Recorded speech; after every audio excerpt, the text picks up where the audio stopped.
Hi everyone, welcome to the CSAE Development Economics Webinar. I'm just going to go over a couple of ground rules now before we get started. So our speaker will speak for about 45 minutes, and during that time, if you have any clarifying questions, then please use the Q&A function if you're an attendee, and I'll then read out your question at an opportune moment. If you're a panelist, please remember to use the raise your hand function, and you'll be called on directly to ask your question live. Then at the end of the seminar, we're going to have 13 minutes of questions, during which if you want to ask a question, please raise your hand and you'll be called on then to ask your question live. So thank you very much everyone for joining today. I'm really excited to welcome Harounan Kazianga from Oklahoma State University, who's going to be presenting to us Agricultural Transformation and Farmers' Expectations, Experimental Evidence from Uganda. So thank you very much. We're really excited to welcome you, and over to you, Harounan. All right, thank you. So, am I sharing my screen now? Yeah, okay, good. So I can start. Is that okay? Oh, sorry, we can't see your screen yet. So if you could just screen share. Thank you. Oh, okay, share screen.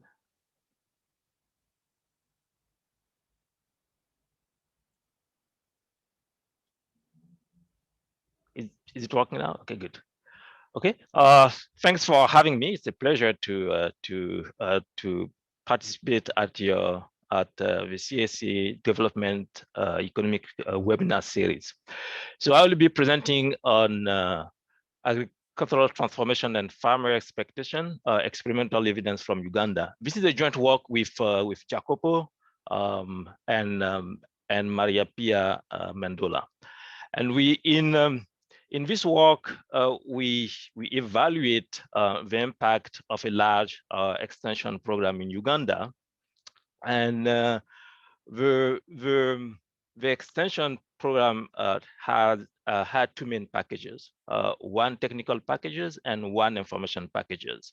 And we find that the program was successful at increasing oilseed adoption by about 15%, and it was raising farmer expectation on oilseed profitability. And on the other hand, we could not find any significant impact on household economic well-being indicators. And in a nutshell, this is the story of this work. So when we started this work, we wanted to learn more about technology adoption, agricultural technology adoption in developing countries.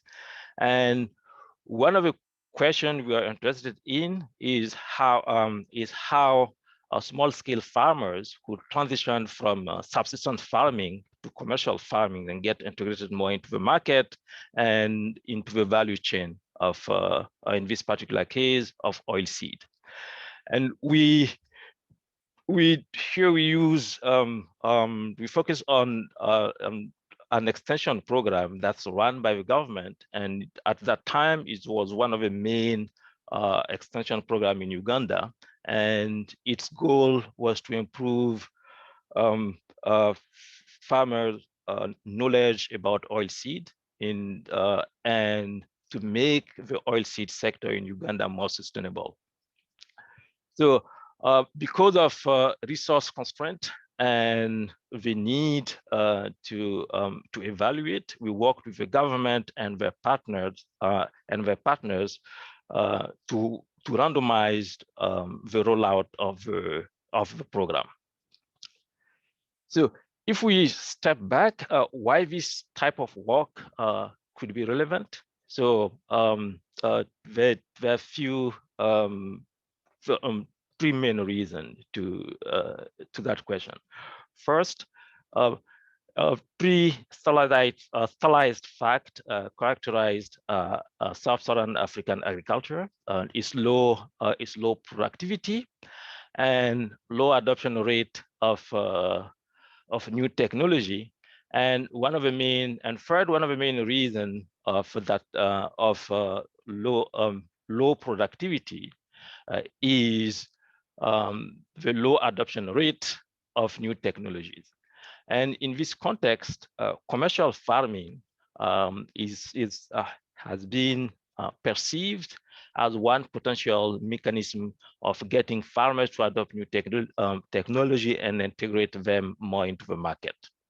So, but still, there are many gaps in our understanding of agricultural technology adoption in low-income countries, especially why some potentially profitable technology are adopted, and while other are not adopted, is not fully understood yet. And this is one of the main gap in the literature we address here. So what we do, we take advantage of the scaling up of this extension program in Uganda, right? And to study the adoption of farmers' adoption of new cash crops. Here is oilseed, and there are four crops: soybean, sesame, sunflowers, and groundnut. And we look at the program impact on adoption of oilseed crops and profitability expectation of oilseed. We'll also look at some other intermediate outcomes, including input use and market access. So again, to summarize our main finding, right? So about 1 year after 1 year of implementation, right, adoption rate of oilseed increased. The intent to treat estimate is about 15%. It's even higher when we look at the local average treatment effect, and expectation and farmers' expectation on oilseed profitability raised, right? And the program was also successful at improving farmer market access. As I said earlier, we didn't find any effect on household economic well-being, including total income, expenditure, and wealth. And well, it could be that the proceeds from oilseed were not large enough. Alternatively, it could be that we're looking at just 1 year of implementation. It could, and that period is too short to see any meaningful effect on some of these indicators. So our results suggest that changes in farmer expectation could be the main driver of adoption. So a quick summary of the literature to put our paper in a broader context. So usually the constraint to technology adoption in low-income countries can be categorized into main groups. So first we have supply side constraint. So that will include access to market, our financial or produce market, etc., lack of infrastructure, right?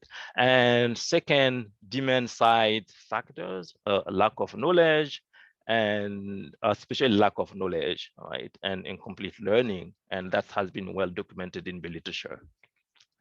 So in this context, especially when on the demand side, information is believed to play an important role, and one of the main mechanisms of delivering information to farmers is through extension services. And if we think that information is important in technology adoption, then extension services will have a big role to play. And that's the focus of this paper. So, and why specifically expectation might matter.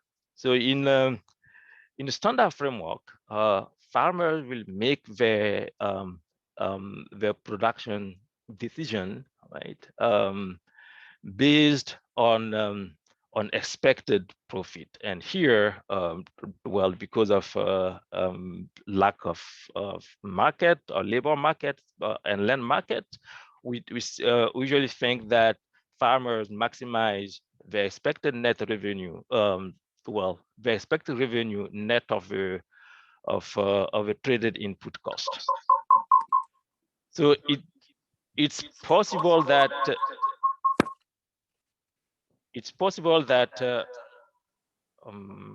Shami, I have an echo. Is that so? It's possible that even with more familiar crops, farmers don't know exactly the production, the technology, the production function, right? And let alone new crop that that they are adopting, and that the main reason, right, we were interested in eliciting farmer expected yield and farmer expected prices, right, and eventually linking that back to the decision to adopt or not. So, and they recently there have been an increased interest in understanding how expectation shape investment decision in education, in migration, in health, and it's increasingly being adapted to study decision investment decision in agriculture, and this is we follow that line of literature. So to give you a broad idea of the program we are evaluating, all right, is the Vegetable Oil Development Project, VODP, and we are evaluating the second phase. And its overall goal or objective is to increase domestic production of vegetable oil and its byproduct, and it sits in the Ministry of Agriculture vision and mission. So it's a relatively large project funded by IFAD, almost 147 million US dollars, and it targeted almost 140,000 households, and it bundled extension services and market information, and it had 4 hubs and in 43 districts. So, and this was part of an ongoing commitment from the government of Uganda to increase the domestic production of vegetable oil. Right. So they targeted 4 crops: groundnut, soybean, sesame, and sunflowers. And the stated goals was to promote and consolidate the value chain, right? And they wanted to increase oilseed production, the vegetable oils production, right? And to target both the domestic and the regional market. And ultimately, the goal was to raise rural household income. So this program is part of the government plan to modernize its agriculture, and the government is playing the leadership role in the program, and they are promoting public-private partnership, and usually in agribusiness, for example, and supporting and increasing the link between the farmers and the processors. So it's run in 2 phases. The first phase took place between 1998 and 2010, and the second phase between 2010 and 2019, and we are studying the second phase. So the specific intervention of a program included 2 packages. There was a technical packages, and that and the main component of the technical packages were the with a learning platform, right, where farmer could learn about land preparation, farming practices of for oilseed crops, right? And the second packages was the market information, where farmers was trained about running running a business. There was provided market information about prices. So from the technical packages, farmer will learn more about the yields, what to expect, how to grow their soil to grow oilseed. And from the market packages, farmer will learn more about the prices and how to connect with the potential buyers. So they have established the program established group eligibility criteria that targets farmers group instead of individual farmers. So of course, the group had to be in the area being served by the program. The group had to be interested in growing oilseed, and they had to have enough land for the learning platform, and they should not be benefiting from ongoing development project. So we used a phased rollout, right, where the treatment sub counties, right, received the program earlier, and the control group received the program after our end-line survey. So in Uganda, the sub-countries have the administrative unit between the villages and the district, and that allow us to stratify by district, and stratifying by district help attenuate the spillover effect. Okay, so in terms of timeline, we had our baseline survey in the summer of 2016, and the implementation of the project started in late 2016, and we had our baseline survey, our end-line survey after the treatment has been completed. And at the end, the control group received the treatment in late 2018. Can I just jump in there and say we have a question from Julian? Yes. Harounan, just kind of a couple of clarifying questions. So was this like a one-off program where the field staff would come, they would train people, and they would disappear? It was kind of an ongoing process of helping the farmers throughout the kind of planting season and the harvesting season. But also, and kind of on top of that, were they new extension agents or extension agents that the farmers are kind of were used to working with, and they were kind of working in the area to begin with? Okay, good questions. Thanks. So I don't have a clear answer for the second part of your question, but for the first part, the extension agents stayed with the farmers, right, at the beginning of the planting season through the sale season, right? But whether they were new extension agent or extension agent the farmers were used to, that's not clear. I can go back and check, but I don't have that answer on top of my head. Does that answer your question? Yeah, thanks. Okay, thanks. So we worked in two hubs, Mbale Jinja and Gulu, and 86 eligible sub-counties in 15 districts. So at baseline, we randomly selected 690 farmer groups. So that was 8 farmer group per sub-county. And we selected 4 farmers from each group for the survey. And the baseline survey took place in the summer of 2016, and the end line in the fall of 2018. Right. So we have standard farmer questionnaire, and except that we added a module to elicit the expectation. So like in any longitudinal survey, you'll have attrition. Attrition rate in our sample was about 7%. So we lost almost 190 farmers at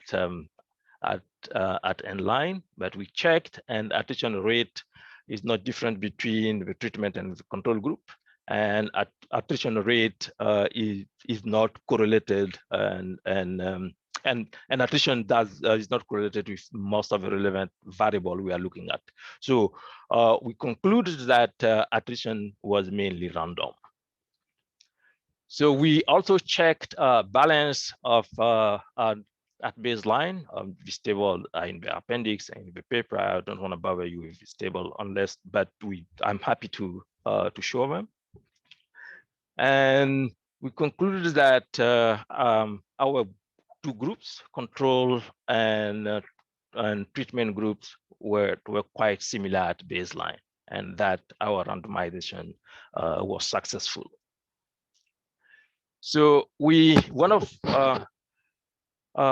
two key variables are price expectation and yield expectation, right? That and we followed the existing practice in the literature to elicit these variables, right? Where we ask respondent to place 10 beans across ranges of yield and prices that reflect their expectations. So these are the specific questions that were asked. So we gave them 10 beans out of the cups. So, and we showed them the intervals, and we asked them to place the beans for each crops, and for yield and for prices as well on each of the interval. And we piloted, we trained the enumerator, we piloted the questionnaire, and it seems to work, all right, at well before the survey. But in the actual survey, we run into some issues that I'm happy to comment later. So just to validate the expectations that that we collected, it's common to see how this expectation correlate with some variables, right? That we think might help might affect or influence how farmers understand the market or understand the technology. So farmers who have we've seen.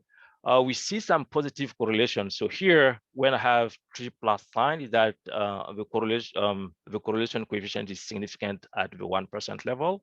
1+ and it's positive, and 2+ sign is significant at the 5% level, and 1+ sign is significant at the 10% level. With the dash is supposed to be minuses, the same thing, except that this is now a negative correlations.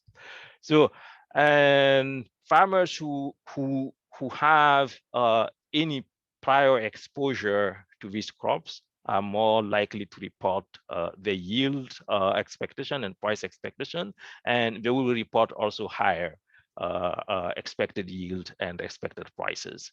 So farmer who had prior link to the with the market will also are more likely to report, and they will report higher expected yield and higher expected prices as well. So we conclude that this variable correlate, and of course education seem to no education at all is negatively correlated with the likelihood of reporting and the level of expectation. So this is one way of validating or assessing the content of the information that we are collecting through these variables. So the program was offered at the sub-county level, and farmers groups could decide to take the program, to take up the program or not. And as a result, not everybody who was assigned to the treatment did took up the program, and some farmer groups who were assigned to the control ended up having of the program. So compliance was not perfect. So around almost 72% of farmers in the treatment group reported receiving the program, and 24% of farmers in the control group reported receiving the program. So for this reason, but one thing to keep in mind is that almost all variable here, number of visits through received advice on the market activities, were actually the program activities, right? So, and we see that treated farmers are more report receiving these activities at a higher rate. Okay. On the other hand, the program, this project didn't provide free input and didn't provide free seed, right? So, and in this case, there is no difference. Well, the program doesn't seem to indicate that the treated farmers were receiving free input or free seed compared to the control farmers. So we concluded that although compliance was only partial, the treatment succeeded in getting farmers into the program. And for this reason, we'll report the ITT, the intent to treat effect, and the local average treatment effect. So this is our ITT specification. So we'll control for farmer characteristic at baseline, the outcome at baseline, and we'll be interested in beta 1 here, and which will be the treatment effect on the outcome of interest. We also report the late, and when we estimate our late using participation in the project and estimating the effect of participating in the project on the outcome of interest. And the specification is as before, control exactly the same variable, but since farmer could, of course, choose to participate in the project, we'll use the treatment assignment as an instrument of the program take-up. So now I will comment on our main finding. So I will look at the adoption of the program impact on adoption of oilseed crops, the program impact on yield and price expectation, and the program impact on access to market. So this is the ITT estimate. The point estimate for oilseed adoption. It's in column 1 is oilseed adoption. You cultivate oilseed, that binary variable if you cultivate it, and 0 otherwise. And the second column is the share of land, of total land allocated to oilseed crops, and we report the Kling, Liebman, and Katz index that give us an aggregate index of these two variables.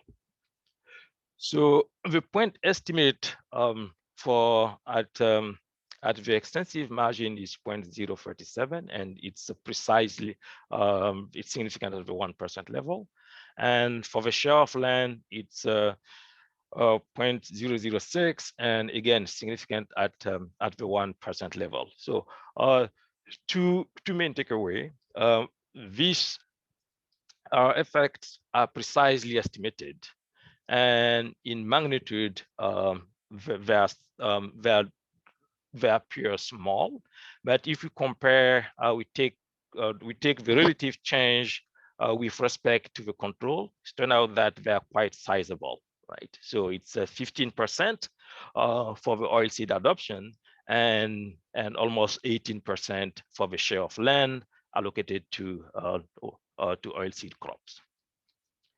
So with the late, so that look at we interpret this as farmers who were induced by the treatment, by the program to by being allocated into the treatment group to participate into the programs. So of course, for this subgroup of farmers, the effects are even bigger, right? So again, the impact, the point estimate are quite tight. They are all significant at the 1% level. Okay, and although they are bigger than the ITT estimate, that what we will expect, but they're still small in absolute term. But in terms of percentage change with respect to the control group, it's still 32% in adoption and 37% in the share of land allocated to oilseed crops. So we think that a program that through extension services that could achieve restricting that achieving this level of changes of increase in adoption within 1 year of treatment is quite meaningful. Okay. Just to warn you that you have about 15 minutes left. Okay, good, thanks. So, and we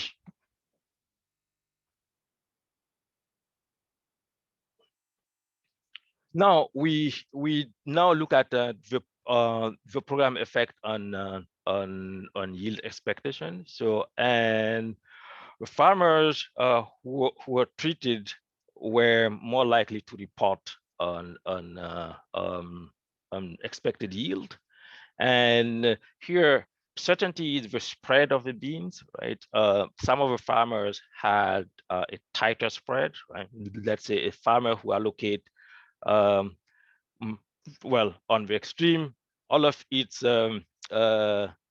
bean to one price to one range is confident in his or her expected yield, right? As opposed to a farmer that will spread the beans across more ranges. So here we think that farmers who receive the treatment were more confident in their expectation. And of course, the standardized level of expected yield increase. And we see the same pattern as we'll expect with the adoption level where the late estimate are significantly larger than the intent to treat. We observe the same pattern with price expectation, right? Treated farmers are more likely to report price expectation. They are more confident in the expected prices that they report, and they report higher expected prices.